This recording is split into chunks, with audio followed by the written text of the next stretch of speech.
is Rabbi Sachs. Welcome to the Chai Center and welcome to the Chai Academy. We have been discussing famous Jewish personalities. And yesterday, the previous class, we did the Vilna Gaon, the genius of Vilna. Today, we're going to be discussing Baruch, Benedict, Benedictus, Spinoza. So that was the original way of pronouncing it was Spinoza, but we now pronounce it Spinoza. So fascinating fellow, and I'm two minds about him actually. But let's talk a little bit about him. So he was born in Amsterdam. However, his parents were born in Portugal. What happened in 1492, the Spanish Inquisition, and Jews were either killed, converted, or had to run. So his family, even though they came from an Orthodox family, they actually were converted, but they still didn't feel comfortable and was still made to leave. So they went to Portugal. And in fact, and why Portugal, by the way? Because Portugal, first of all, that was the closest place to Spain that accepted Jews, because they went to France and they weren't welcome. So then they went to Portugal and they were welcome. But Portugal was an interesting place, because while there was this Inquisition, there was also in 80 years or 70 years later, they had something called the Tolerance Edict, where they welcomed Jews back. So they went from Spain, and Spain they weren't allowed back for 500 years, to France, and eventually kicked out of France the family, the ancestry. And then they went to Portugal because Portugal opened their borders. And in 1598, actually, Portugal gave permission for a synagogue to be built. And then a couple of years later, they actually had a Jew could become a citizen of Portugal, which was like revolutionary. So his family came from Portugal, and then from Portugal, they moved to France. From Portugal, they moved to Amsterdam.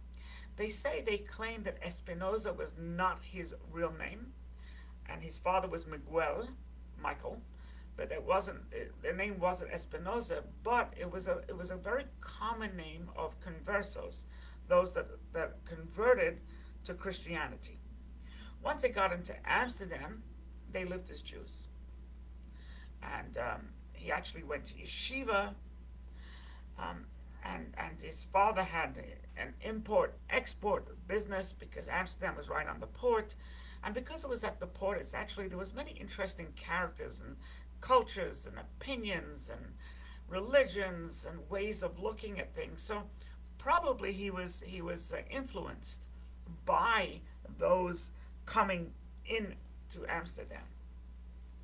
Anyway, he went to yeshiva, Baruch, until he was 17.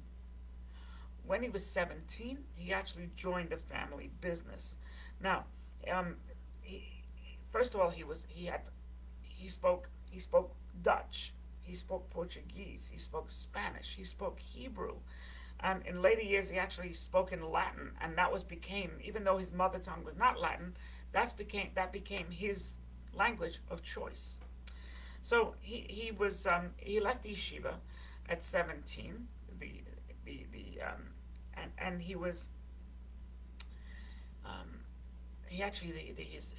his rabbi yeshiva was a very famous rabbi, Rabbi Menashe. But he had to leave the yeshiva. His father died, and he, together with other family members, ran the import-export business. The business was really, really failing.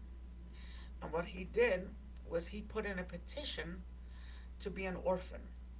The way it worked is, if he was an orphan, then the family debts would be forgiven. The business debts would be forgiven. So he eventually was granted, and the business completely failed, but he didn't owe any money because it was the business owned money, and he was an orphan.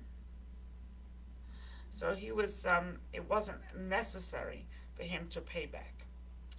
At the tender age of 20, he met a philosopher, and by the name of Van Enden, and who was a Jesuit. So he was a pretty religious Christian, but he had some very radical ideas, and the ideas that he supplanted in Baruch Spinoza. Now, and Van Enden actually wrote books which eventually became on the list of forbidden books, and it was a banned book by the Catholics. What's interesting to note is Spinoza's books was also banned by the Catholics and was banned by the Jews. So Van Enden wasn't banned by the Jews because his books Jews didn't read his books. But Baruch Spinoza, who was considered a student of Judaism, as well as a student of philosophy, his books were banned both by the Catholic and also by Catholic courts and by the Jewish courts. So it's interesting. When his father died, by the way, he was still very, very involved in the Jewish community. He attended the Talmud Torah synagogue. He attended for 11 months, 3 times a day. He said Kaddish for his father. He actually said, so he said Kaddish. He actually, when his father died, his sister sued him in rabbinical court to say that she claimed most of whatever money and property and assets Miguel Espinosa had, and he fought back, and he actually won. He won the court case, and he was awarded that, they had to split it down the middle, or however they split it. But once he won, he actually gave it to his sister. So he only fought back on principle because he believed his sister was wrong. When he went to court in order to be able to be declared an orphan, he actually rankled some feathers because he went to a non-Jewish court. He didn't go to the Jewish court that would have advocated for him. They said, what's he doing going to a non-Jewish court? But he didn't really get in trouble for that. Where he got into trouble with mainstream Orthodox Judaism was a number of things. First of all, he denied a concept called angels. Judaism believes that God has messengers, and they can come as a human being. That can be a messenger, but also God has specific messengers called angels. He denied it, and he said no such thing. He denied the afterlife. He goes, where is it proven? And he was very big into pantheism. Pantheism was basically was the the God, that God is intertwined with nature.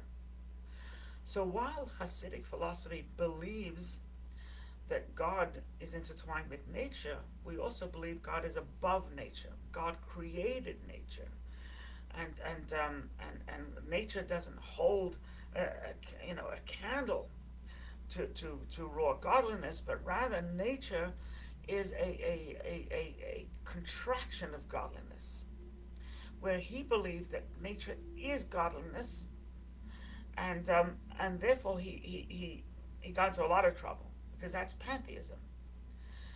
Hasidic philosophy is misunderstood in the early years. They also thought that they were saying the same thing as Spinoza, but they weren't. They were saying that God contracted his energy in order to create nature, and therefore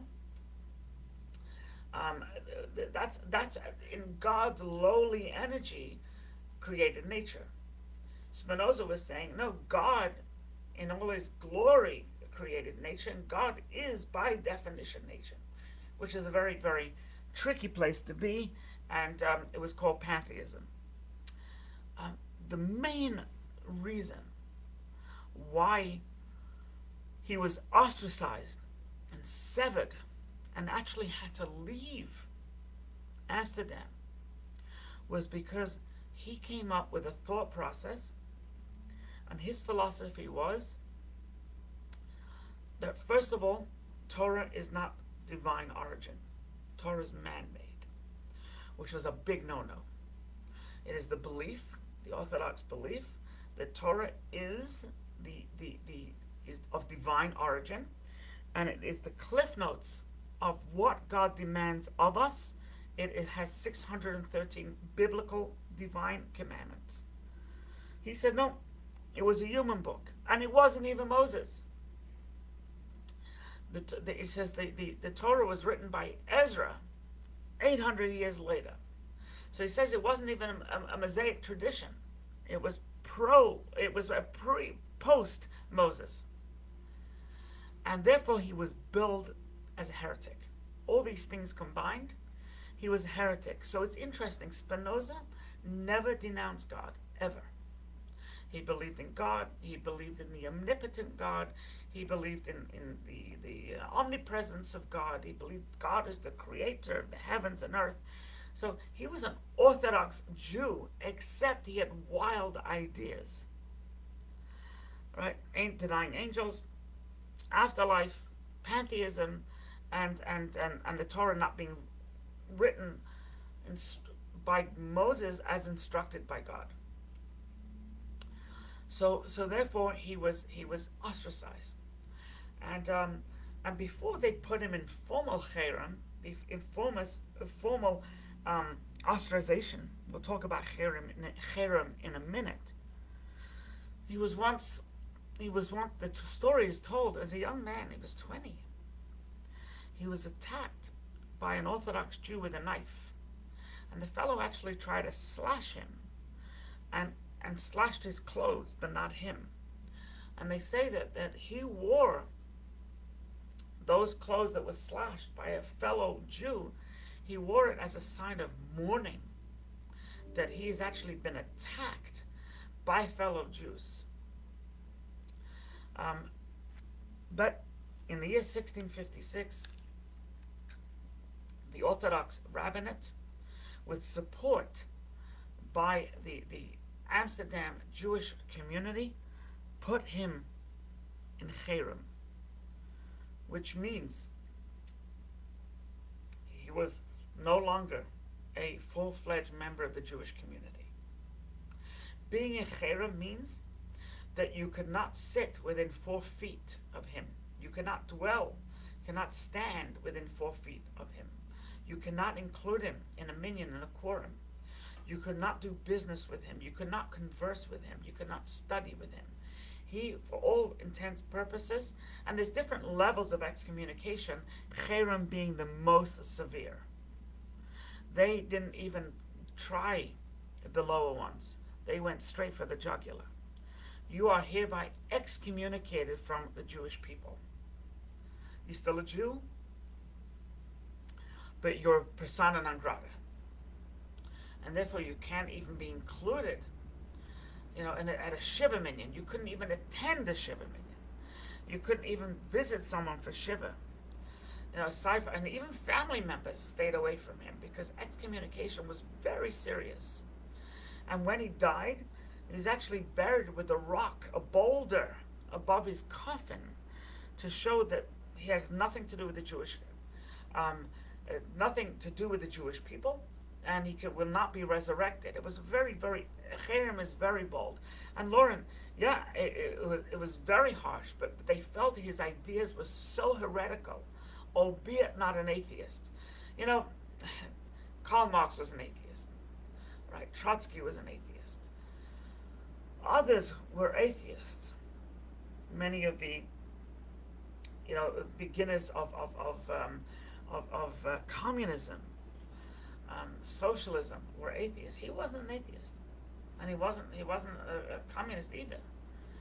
But because he denied such fundamentals, so he was considered a heretic.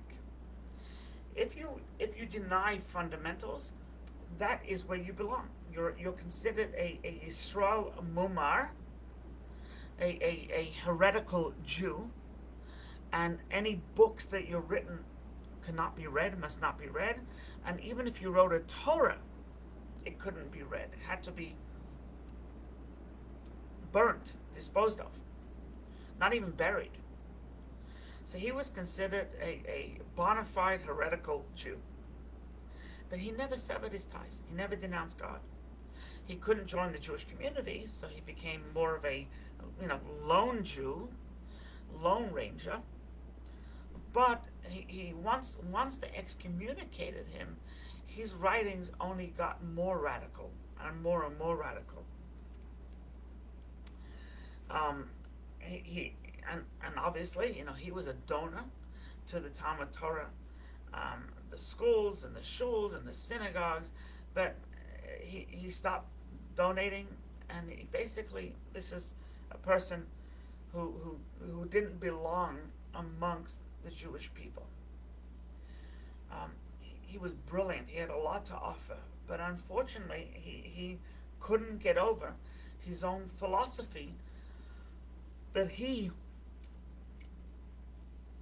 learned from Van Enden. And he then joined a band of philosophers.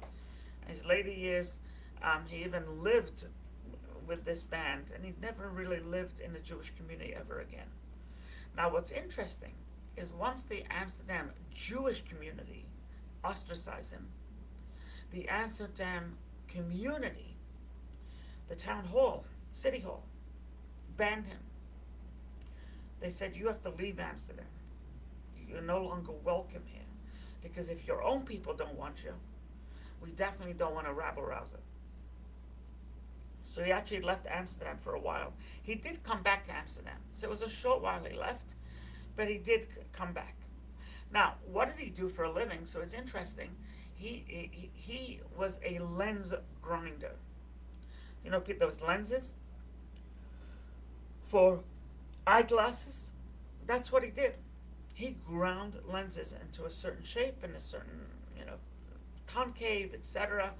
And it actually caused his demise because he developed some type of emphysema, some type of lung disease, pulmonologist, something wrong with his, and he died. He died at a very young age, at 44.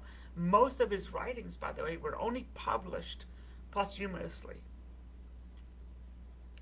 But he died at 44 as a Jew, right? So even though he was a Jew in excommunication, but he died as a Jew, but he wasn't welcome in the Jewish cemetery, so he was buried in a Christian cemetery. To give you an idea, by the way, that Cherem is this level of excommunication. There's Nidui, there's Shamtor, there's Cherem. Cherem is, once again, the harshest. While other people were put in Cherem, usually, that's my insomnia. Usually, it was worked out because nobody wanted to be in Cherem for their life. It was such a kiss of death. And so people, when they put in Cherem, they kind of went to the Beth Din and they worked it out. There's a very famous story of Amsterdam. In Amsterdam, actually, it may have been the same Beth Din. They put a fellow, I'm not sure of his infraction, but Uriel de Costa. And actually his name was Baruch de Spinoza. So Uriel de Costa was put into Cherem, and it was trauma for him. He begged, and once again, I don't know what his infraction was, but he begged to be re-welcomed into the Jewish community. He didn't want to be in Cherem, ostracized, severed from the Jewish community, could not be counted a minion, etc.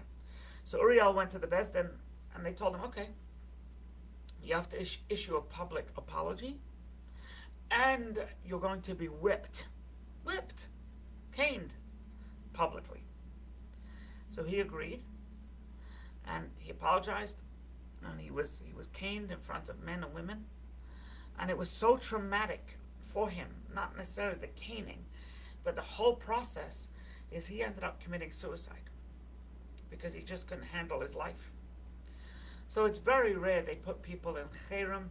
I have actually seen in Brooklyn, and notice that this person was placed in nidui, which is the lowest level of excommunication.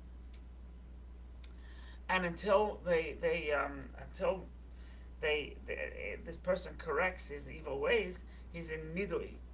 Nidui is not quite as harsh, but it is harsh. It is harsh.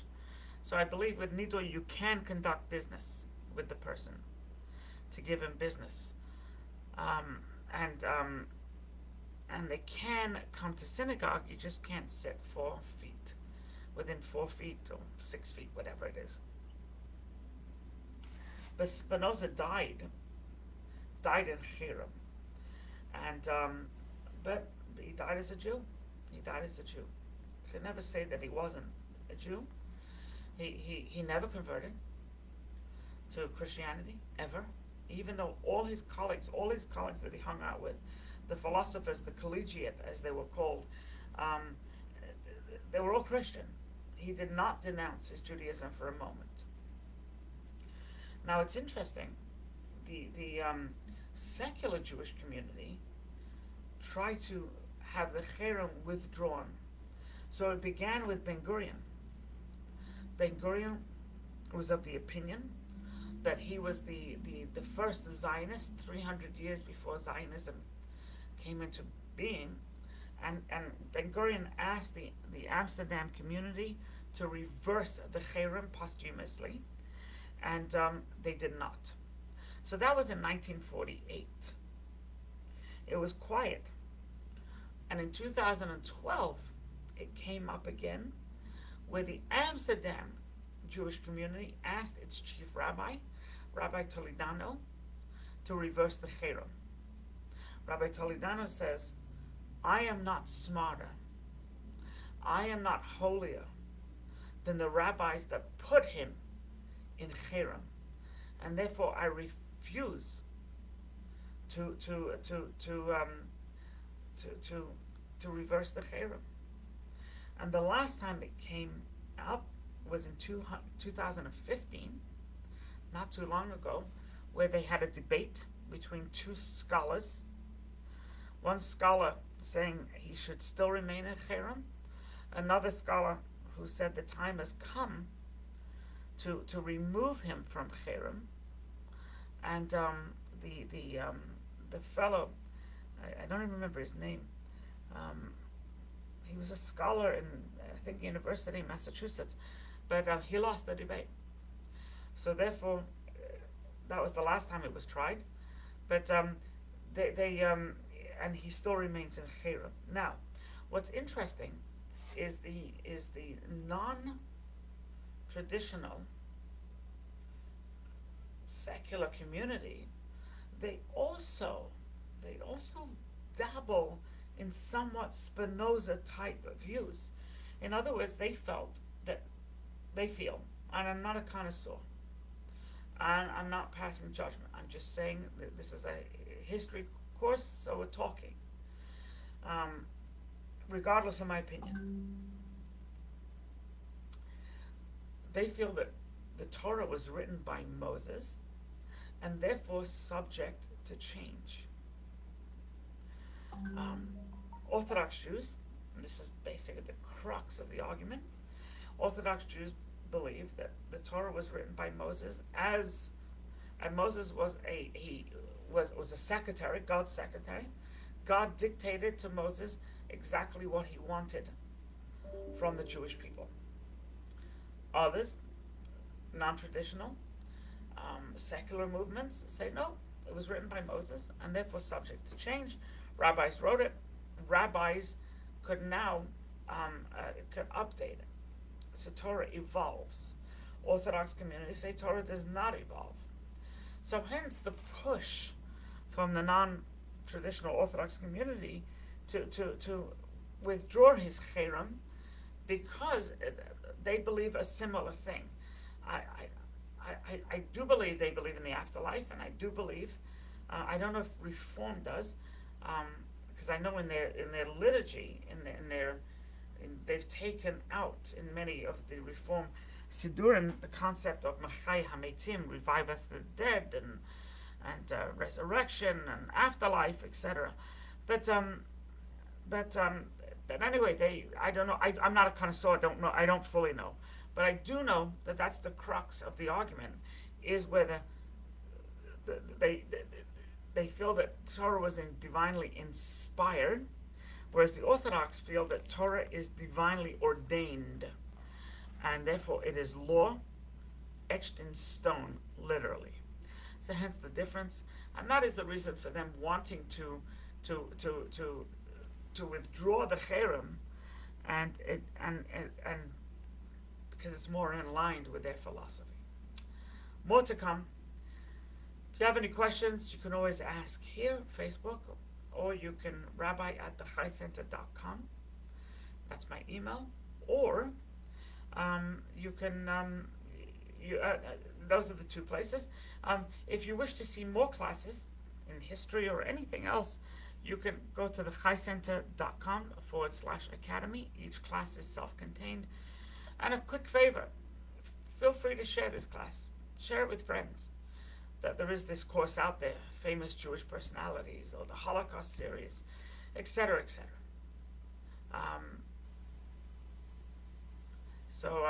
The question, we have a question. So the belief is that Moses, God told Moses to write Bereshit in the beginning. Moses wrote it. God created the heavens and the earth. Moses didn't choose the word Bereshit, right? God chose the word, because if Moses was going to choose it, he wouldn't have chosen the word Bereshit, even that first word. He would have chosen a different word. And God created the heavens and the earth. If Moses was writing it, he would have said, God in the beginning created the heavens and the earth. He doesn't say that. It says in the beginning, God created the heavens and the earth. Why were heavens first? Why was earth? So it was God. And every single commandment, some commandments are clear, some commandments are so vague. That's because God told Moses to write it and instructed Moses how to convey it. For example, tefillin. God didn't say how tefillin should look. But we know tefillin, the phylacteries, are black, they're square, and they have parchments inside, and you strap them on with leather. Doesn't say that in the Torah. But we know that's what tefillin are. There's no other tefillin. There's no other tefillin. There's no argument of what tefillin look like. But God told it to Moses, and Moses told us orally. You're very welcome, Lord. God bless.